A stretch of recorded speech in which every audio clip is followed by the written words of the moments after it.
한테 박수 한번 보내주시기 바랍니다. 아침에 이렇게 교회 찬송하는 것도 사람이 바뀌니까 찬양할 수 있는 내용도 바뀌죠. 그래서 가끔씩 필요할 때 교회의 풍성을 소중하게 이렇게 누리는 시간이 되는 것 같습니다. 집회 시작하기 전에 우리 이상효 형제 어머님 돌아가셔서 대전에서 장례식이 있었는데 우리 상효 형제하고 술하자며 나와서 인사하도록 하겠습니다.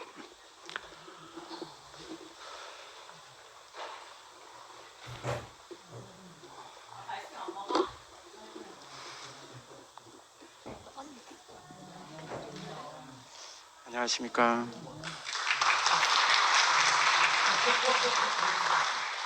주님과 교회 은혜로 어머님의 장례를 잘 마치고 돌아왔습니다. 교회 여러분들이 저 여러 모양으로 위로해 주시고 격려해 주셔서 은혜 가운데 어머님 마지막까지 잘 모실 수 있었습니다. 그래도 건강하셨는데 갑자기 폐렴이 오셔가지고 급박하게 응급실에 중환자실 한 3일 계시다가 좀 급하게 가셨거든요. 그래서 밤 늦게 돌아가셔서 또 짧은 장례 일정 가운데 좀 이렇게 급박하게 모든 게 진행됐는데 남는 것은 어머니 인생에서 정말 근원적이고 존재적으로 우리에게 주신 그것만 남더라고요. 어머님을 보내드리면서 아브라함의 일생을 생각했습니다. 우상의 땅 갈대아 우르에서 나와서 헤브론에 있는 매장지 막벨라 굴에 들어가기까지 많은 이야기들이 있지만 마태복음 1장에서 정말 아브라함은 이삭을 낳고 이 한 줄로 아브라함의 일생을 요약한 것처럼 어머님 인생에서 정말 저희 사남 일녀를 낳아주시고 또 제가 사랑방에 어제 잠깐 글을 좀 올렸는데 어머님이 굴곡진 인생을 살아오시는 그 과정 속에서 그 고난이 어머님 안에 역사하셨지만 사망은 어머님 안에 역사하셨지만 그 과정들이 제 인생을 정말 가난하게 하고 또 우리 가족들을 가난하게 해서 하나님을 찾게 하고 하나님의 부르심에 아멘하는 그런 인생으로 살게 하셨거든요. 그래서 우리 가족 모두가 주님 안에서 정말 한 믿음으로 이렇게 가정을 이루고 사는 것이 너무 감사하고 참 그냥 육신적인 나음만이 아니고 정말 어머님 평생 기도를 통해서 마지막에 이제 큰아들이 제일 늦게 들어왔지만 이미 안수 집사가 돼서 각자 교회에서 장로님으로 안수 집사로 이렇게 섬기고 계신데 아직 우리 세계를 모르는 그 안타까움은 있지만 그래도 한 단계 한 단계 더 주님께 가까이 다가오고 있다는 것이 감사가 됩니다. 제가 그 어머님 그 우울증으로 힘들어하시고 많은 생각에 잡혀 있을 때 그 성경을 좀 쓰시도록 권해드린 적이 있거든요. 근데 이제 어떻게 쓰시겠나 하시다가 나중에 뭐 유산을 물려달라는 것도 아니고 어떤 재산이 아니라 성경을 쓰셔가지고 신앙의 유산으로 물려달라고 하는 그걸 못하겠나 싶어가지고 성경을 쓰기 시작하셔서 4권째 쓰고 마지막 5권째 완성을 못 하셨거든요. 하여간 이번 장례를 치르면서 제 삶으로 제 인생으로 그 마지막 5번째 성경을 정말 이렇게 완성해야 되겠다는 그런 그 마음을 주셨고 참 그동안 목사님께 들은 말씀과 이 탁월한 교회 생명으로 인해서 어머님의 인생을 복되게 해석하고 복되게 추수하는 시간이 돼서 감사했습니다. 저희는 늘 근원적인 자리에서 어머니께 감사하고 살았지만 나머지 가족들과 2세들에게 그냥 어머님이 고생만 하시다 가신 분으로 기억되는 것이 저에게는 그럴 수 없다 싶어서 마지막 자리에서 어머님을 이렇게 추수하는 시간이 돼서 감사했고요. 많은 하고 싶은 얘기 많이 있었지만 그냥 어머님이 성경을 첫 번째 쓰시고 나서 후기 성경 쓰신 그 소감을 써놓으셨는데 그걸 한번 읽어보겠습니다. 그리고 뭐 다른 아들들에게는 삶을 지혜롭게 사는 뭐 10가지 방법도 적어주시고 나름대로 이것저것 쓰셨더라고요.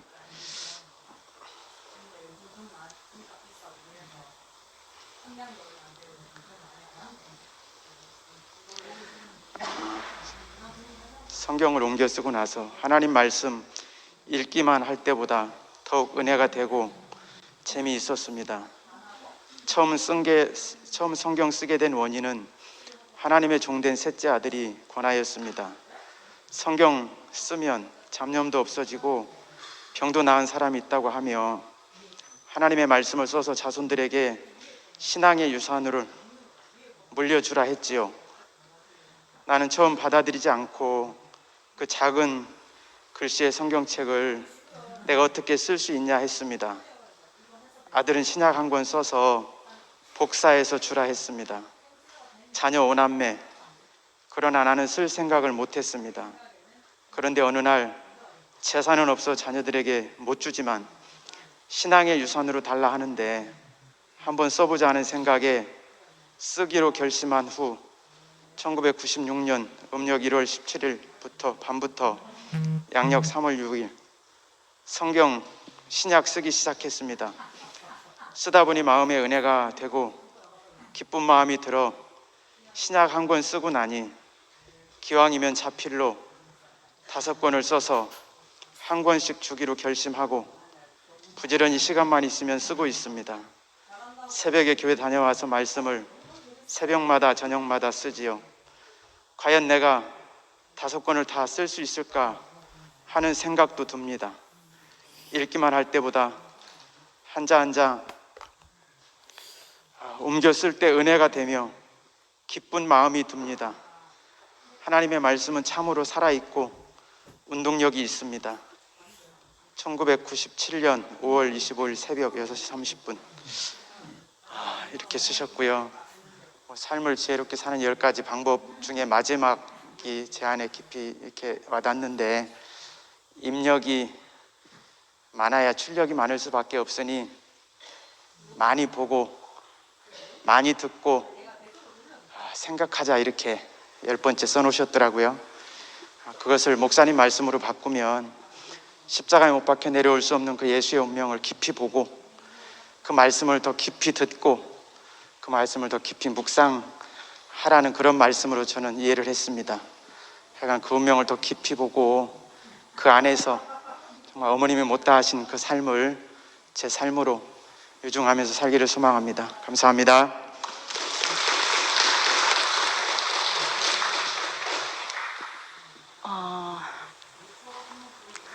참 저희 어머니는 저희에게 물려주실 재산도 아무것도 없어요.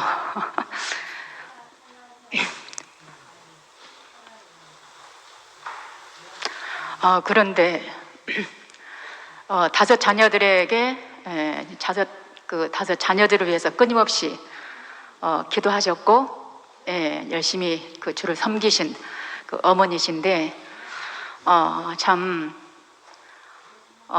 성경을 이제 이렇게 필사하셔서 참 귀한 그런 말씀을 또 물려주셨지만 저에게도 중요한 것은 그 기록된 성경 말씀을 살아내는 제 형제, 상희 형제를 저에게 일게 주셨다는 것이 제일 감사했어요. 한 사람을 통해서 참 그 하나님의 나라가 세워지듯이 참 우리 인생을 복되게 해석해 주신 한 분을 만나서 참 우리를 존재로만 보시는 우리 목사님과 교회를 만나서 어느덧 참 우리도 내 자신의 인생을 해석할 뿐만 아니라 내 주변에 있는 사람, 가족들까지 이렇게 그분들의 인생을 부정해서 긍정으로 쓰디쓰는 인생을 달콤한, 너무 만족한 목마름이 해결되는 그런 인생으로 보여지고 그 존재적으로 해석될 수 있는 그런 사람이 되어 있다는 것이 너무 감사했어요. 저희 큰아버지, 큰아주버님을 비롯해서 시댁 가족들이 다 이제 나름대로 옛 세계에서 열심히 이제 참 신앙을 하고 있는데 뭐 코로나도 그렇지만 본의 아니게 옛 세계 그 목사님께서 이제 저희 어머니의 모든 장례 절차를 이렇게 맡게 되셨거든요. 제가 경험하고 익히 보이는 것은 옛 세계에서는 저 역시도 마찬가지였지만 참 인생을 해석할 수가 없었어요. 저희 친정 부모님도 제가 대구교회 옮기기 직전에 두 분 다 돌아가셨지만 제가 어머니 부모님을 어떻게 해석할 수가 없었고 그 해석해야 되겠다는 그 인식조차도 없었어요. 그러니까 시어머님에 대해서도 참 이 말씀을 듣고 나서 결국 전제적으로 늘 감사와 사랑을 표현했지만 한편에는 제 친정 부모님에게 대해서도 늘 아쉬움과 죄송함과 또 감사도 있었고 그러나 아쉬움과 죄송함이 더 무게가 더 컸어요. 저희 시어머니도 제가 중국에서 오랫동안 생활했기 때문에 늘 함께하지 못한 그 부분에 대해서 늘 우울증으로 참 그 고통에 시달리는 시어머님을 뵐 때마다 늘 송구하고 죄송하고 뭔가 해드릴 수 없는 제 자신을 볼 때 너무 죄송하고 안타깝고 그런 무게가 한켠에 좀 있었거든요. 그런데 이번에 참 상해 형제가 기회 되는 때마다 입간 때 그리고 마지막 하관 때 큰아주머니 그 교회 목사님이 이제 집례를 다 했지만 끝나고 나서 상해 형제가 어머니의 인생을 너무 완전하게 너무 영광스럽게 해석해낸 그 모습이 정말 얼마나 우리 인생을 만족시키고 참 복된 그 인생으로 그렇게 참 보여지는지 그 모든 제 안에 있었던 불편함, 부담, 죄송함 이런 것들이 그 순간에 완전히 내려놔지게 됐어요. 동시에 참 제 친정 부모님에 대한 그런 그 아쉬움과 죄송함도 이상하게 우리 시어머니 인생을 상행제가 완전히 추수하는데 너무 부족함 없이 완전히 해석해내는데 얼마나 모든 무게들이 다 내려놔지는지 너무 감사했고 참 앞에서 한소 오빠께서 말씀하셨듯이 사람이 바뀌니까 찬양도 바뀐다. 참 위치가 회복되니까 사람이 바뀌고 참 사람이 바뀌니까 우리가 보는 시각이 바뀌어서 이제 하나님의 눈으로 모든 것을 참 해석할 수 있는 그런 세계에서 살고 있는 것이 너무 감사하고 코로나로 어려움이 많이 있었지만 정말 물심양면으로 또 직접 달려주신 먼 길을 달려주신 모든 분들께 너무 감사하고 다른 어떤 사람들보다 정말 우리 대국의 형제 자매 한 분 한 분이 천마와 만마를 얻은 것처럼 너무나 든든했고 또 오시진 못했지만 마음으로 물심양면으로 기자하고 격려하고 위로하고 정말 차고 넘치는 그 사랑과 은혜를 부어주신 교회 모든 여러분과 목사님 두 분께 너무 감사를 드립니다. 제가 정리가 안 돼가지고 말은 많이 했지만 아무튼 참 이렇게 참 십자가에서 내리지 못하는 그리스도의 구속 안에서 우리가 한 분을 만났는데 참 깨지신 반석으로 우리 앞에서 계셔서 그 생수가 우리 안에 들어왔는데 잘려진 보잘것없는 나무 막대기가 내 인생 안으로 들어왔는데 이렇게 참 행복하고 만족하고 영광스러운 그 하나님의 표현체로 어디를 가든지 누구를 만나든지 4개월 기다릴 필요가 없이 참 그 자리에서 우리가 인생을 복되게 추서하고 해석할 수 있다는 것이 얼마나 감사한지 이것이 정말 목사님과 우리 교회 참 은혜라고 말하지 않을 수가 없었어요. 이렇게 마지막으로 너무 참 교회와 목사님과 모든 그 지체들의 사랑과 은혜에 진심으로 깊이 감사를 드립니다. 감사합니다.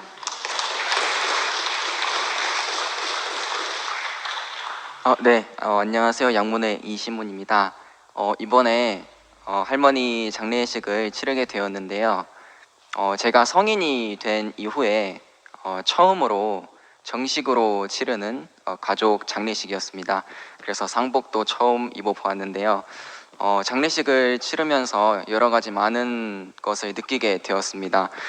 그중 가장 크게 와닿았던 것은 우선 저희 어머니 쪽에 외할머니랑 외할아버지께서는 제가 초등학교 저학년 때 두 분 모두 돌아가셨고요. 그 다음에 아빠 쪽에 할아버지께서는 아빠가 29살 때 갑작스럽게 돌아가시게 되어서 이제 사실 유일하게 제가 어렸을 때부터 보고 자란 분이 할머니 한 분이셨습니다.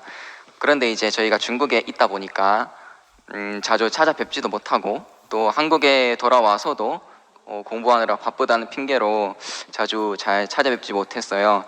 그래서 사실 저는 어렸을 때부터 외할머니, 외할아버지, 할아버지, 할머니에 대한 그런 어떤 사랑을 그렇게 많이 잘 받지 못하고 자랐던 것 같습니다. 하지만 지금 이 장례식을 치르고 보니까 제가 그 외할머니, 외할아버지, 할머니, 할아버지께 못 받았던 사랑을 제가 이때까지 교회 안에서 모두 받아왔다고 정말로 크게 느껴졌습니다. 그래서 정말 교회 이모 삼촌들, 목사님 그리고 지체들이 있었기에 지금의 이시몬이 있을 수 있었습니다. 만약에 교회가 없었다면은 지금의 저는 분명히 존재하지 못했을 것입니다. 그래서 이번 장례식을 통해서 교회에 대한 은혜에 다시 한번 정말로 깊게 생각을 해볼 수 있는 시간이 되었고, 정말 아버지께서 이제 장례식 때 말씀으로 할머니의 그 일생을 너무나 아름답고 온전하게 추수하시는 걸 보고 정말 비록 장례식을 치렀지만 정말 예식에 참가한 것처럼 할머니께서 돌아가셨다는 생각이 전혀 안 들고 오히려 제 마음 안에 더 살아 계신다는 느낌을 너무 크게 받았습니다. 그래서 정말 우리 교회 이모 삼촌들도 돌아가신 분들도 정말 당신이 죽으심으로 인해서 오히려 더 승화가 되어서 제 안에 깊이 살아 계신 것처럼 할머니도 정말로 더 깊이 앞으로 제 안에 살아 계실 것이고, 정말 할머니가 계시기에 또 아버지께서 계실 수 있고 또 제가 있을 수 있어서 또 이렇게 아름다운 교회를 만나서 이모 삼촌들과 지체들 이렇게 아름다운 사람들과 같이 교회 생활을 하고 할 수 있다는 게 너무나 감사합니다. 그래서 장례식장에서 이모 삼촌들, 교회 이모 삼촌들께서 와주셨는데 그 이모 삼촌들 모습을 보자마자 눈물이 핑 돌더라고요. 너무 감동이었고 너무 감사가 됐습니다. 그래서 이렇게 바쁘신데도 불구하고 먼 길 찾아와 주셔서 와주신 이모 삼촌 분들 모든 분들께 너무 감사드리고, 또 전화로 또 문자로 카톡으로 연락 주셔서 또 위로해 주신 모든 분들께 진심으로 감사드립니다. 그래서 항상 저는 돌이켜 보면은 제 삶이 교회의 은혜를 너무 크게 입고 살았다는 그 생각밖에 없는 것 같아요. 그래서 어렸을 때부터 정말로 교회 안에서 은혜만 입으면서 자라서 정말 항상 이렇게 교회 은혜에, 목사님 은혜에, 이모 삼촌과 지체들 은혜에 빚진 자로 항상 살아가고 싶고, 마지막으로 지금 여러분 한 분 한 분 모두께서 제 이시문이라는 사람의 삶 앞에 이렇게 나타나 주셔서 진심으로 감사드립니다. 네, 다시 한번 감사드립니다.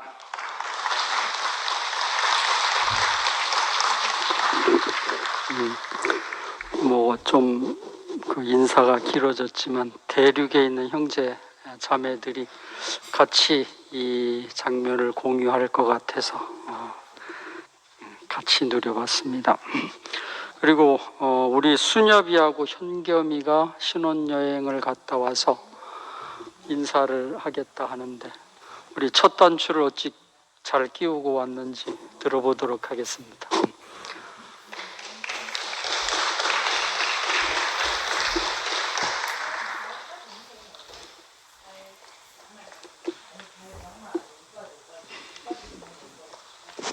네, 안녕하십니까.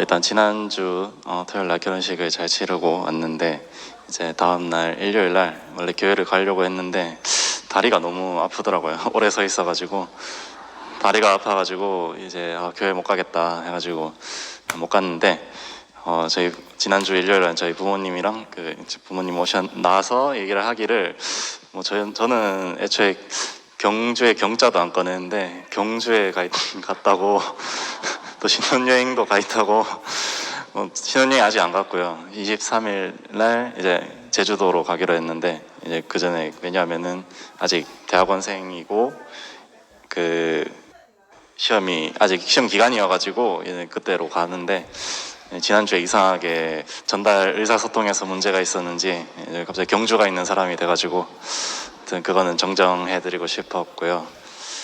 그리고 결혼식을 이제 하게 됐는데 저는 정말 안 올 거라고 생각을 했는데 뭐 그냥 갔다가 오는 거지 하는데 이게 입장부터 저는 눈물이 터질라 하더라고요. 그래서 그 화면상에서 봤을 때는 눈물 참는 모습은 별로 안 나와서 다행이었는데 전 진짜 죽을 뻔했거든요. 눈물 절대 흘리면 안 된다고 생각했기 때문에 나오면서 뭔가 말로 형용할 수 없는 그때는 진짜 뭔가 평생 저는 잊지 못할 것 같아요. 그 입장하는 순간이 정말 그 감격에 차올라서 정말 눈물이 날 뻔했는데 진짜 꾹 참아서 허벅지 꼬집어가면서 겨우 참았던 것 같고 그리고 또 제 뭐 주변에서는 이제 저희 둘이가 어떻게 사느냐에 따라서 결혼을 일찍 할지 아니면 늦게 할지 고민할 것 같다고 말을 많이 들었었어요. 그래서 막 저희가 장난으로 우리 둘이 잘 살아야 이제 교회 평균 결혼 연령을 낮출 수 있지 않냐라고 막 그냥 잘 살아야겠다 하면서 그렇게 그냥 장난으로 그냥 말하긴 했는데 저는 일단 뭐 양문애든 뭐 밑에 사람이든 일단 뭐 결혼이라는 걸 경험을 했으니까 이제 그거에 대해서도 뭐 도움을 저희가 교회에서 도움을 받았던 것처럼 이제 저희가 후배들이나 뭐 그 도움을 줄 수 있는 부분이 생긴 것 같아서 저도 정말 기쁘고 정말 지난주에 와주시고 축하해 주셔서 정말 감사했습니다. 네.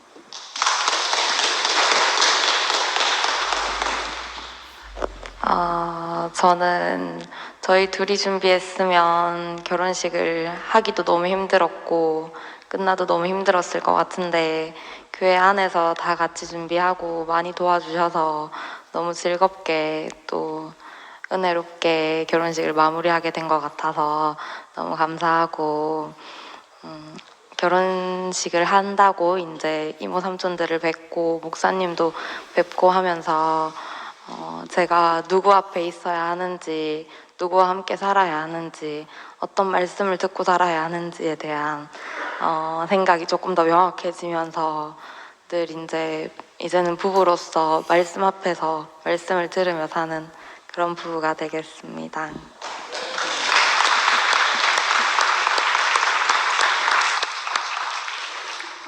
참 둘이 대견합니다.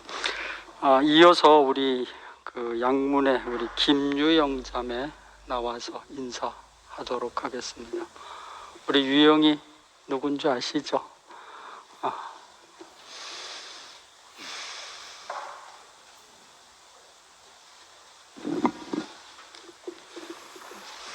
안녕하세요.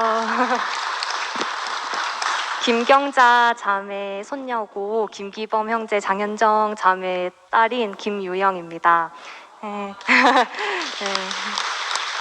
다름이 아니라 작년 겨울에 제가 그 산림청 소속의 공공기관에 취직을 하게 되어가지고 빨리 급하게 발령이 나느라 인사를 못 드렸었는데 코로나 때문에 계속 이동이 안 되고 해서 지금까지 늦어졌지만 늦게라도 인사를 드리는 게 맞다고 하셔가지고 네, 오늘 온 김에 인사드리러 나왔습니다. 교회 안에서 많은 분들이 저한테 도움도 주시고 응원도 해주시고 이제 사랑도 해주신 덕분에 제가 이렇게 잘 될 수 있었던 거를 알기 때문에 제가 교회 안에 있음에 항상 감사드리고 여기가 제 자리임을 잊지 않고 더 열심히 해서 보답을 열심히 하도록 하겠습니다. 감사합니다.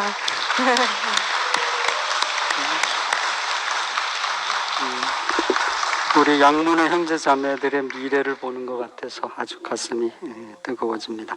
그리고 마지막으로 우리 그 심훈의 그날이 오면이라는 시를 우리 중심부 이영미 자매가 낭독을 꼭 하겠다고 제안이 왔습니다. 그래서 그거 듣고 바로 김치현 목사님 말씀 듣도록 하겠습니다.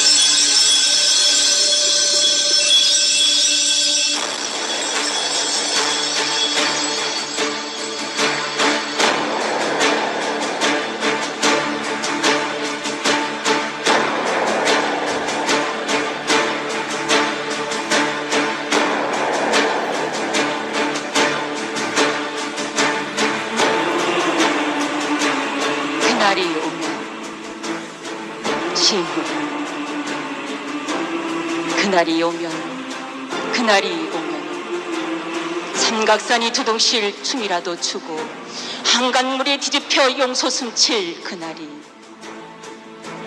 이 목숨이 끊기기 전에 와주기만 할 양이면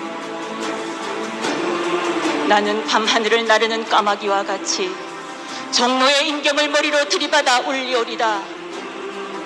이 목숨이 끊기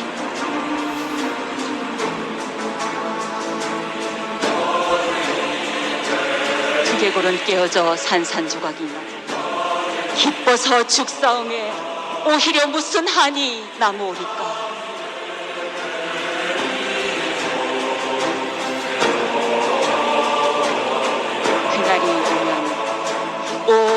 그날이 오면 육조한 넓은 길을 울며 뛰며 뒹굴어도 그래도 넘치는 기쁨에 가슴이 미어질 듯 하거든. 이 몸을 드는 칼로 이 몸의 가죽이라도 벗기어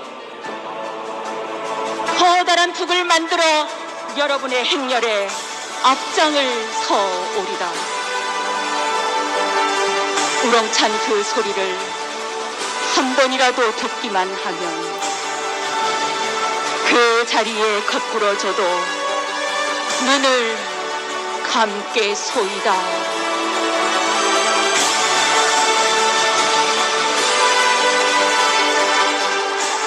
네, 감사합니다. 네, 대구교회 중심부 이영미입니다. 앞에서 외웠는데 순간 지나면 다 까먹거든. 너무 길었어 앞에. 저는 이렇게 순발력 있게 외워서 이렇게 오래 기억에 남지 않아요. 제가 어제 목사님 말씀을 듣고 나니까 도저히 이렇게 안 나올 수가 없었어요. 제가 나온다고 이렇게 사람들이 말이 많은데 그래도 어쩔 수 없어요. 어쩔 수 없고 저의 평면적인 면을 보지 말고 이영미가 왜를 미쳐 날뛰노 정말 위에서 하나님이 내려다 보시는 주님의 입장에서 바라봐 주시기 바랍니다. 저는 진짜 제가 이 십자가에서 떼어내리지 못하는 이 예수의 이게 바로 이 진리는 바로 이것이다. 십자가 예수다. 진리는 해석학이다. 이걸 다 알고 나니까 도대체 더 이상은 아무것도 바람이 없더라고요. 왜요? 이 자리가 내가 살 자리이고 이게 사람이 사는 자리인 거고 사람의 향기가 나는 곳은 대구교회이거든요. 그래서 저는 지금도 매일매일 가슴이 뜁니다. 오늘 교회로 오려고 하는데 한철이가 생각나는 거야. 교회만 갈 수 있으면 뭐가 문제고? 맞아요. 우리 문제는 아무것도 없습니다. 우리 육신적인 문제를 따지면 전신만식 문제지만 해결이 안 돼요. 누구 앞에? 하나님 앞에. 오직 우리가 생각할 것은 내 안에 내 생각이 아닌 하나님의 생각을 갖다가 딱 들었을 때 그때 제가 온전하고 완전해집니다. 그래서 저는 솔직히 말해서 이 젊음을 우리 이열래 목사님한테 주고 싶다면 주고 싶고 만약에 제가 뭔가 필요하다면 다 드리고 싶어요. 다 드리고 싶어요. 그냥 오랫동안 함께 이렇게 같이 살 수 있는 그런 시간이 되었습니다. 제가 기도를 한다면 그겁니다. 오랫동안 이열래 목사님 볼 수 있게 해 주시옵소서. 이상입니다. 주님을 찬양합니다.